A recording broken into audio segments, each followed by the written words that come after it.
शिव गुरु बोल के ना शिष्या चर्चा कर लगावा भजन दिल खोल के जय शिव गुरु बोल के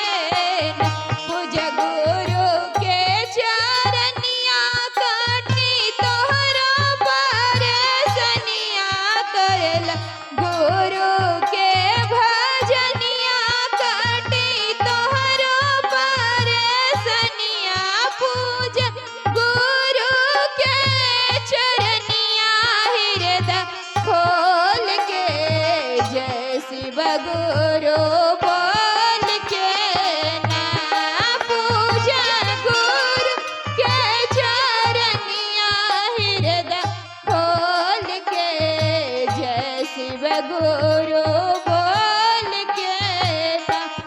शिष्या चर्चा कर लगावा भजन दिल खोल के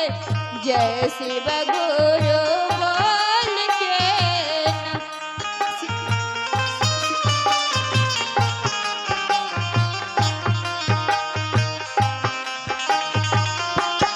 शिव गुरु जपा सुबह शाम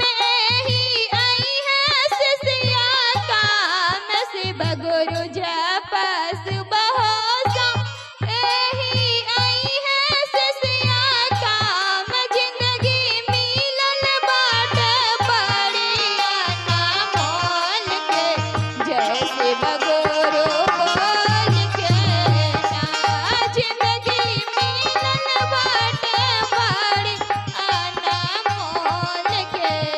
जय शिव गुरु बोल के ना शिष्या चर्चा कर लगावा भजन दिल खोल के जय शिव गुरु बोल के ना शिष्या चर्चा कर लगावा भजन दिल खोल के जय शिव गुरु बोल के ना करला गुरु के भजनिया काटी तोहरा परेशनिया करला गुरु के भजनिया काटी तोहरा परेशनिया पूजा गुरु के चरनिया हृदय खोल के जय शिव गुरु बोल के ना पूजा गुरु के चरनिया हृदय खोल के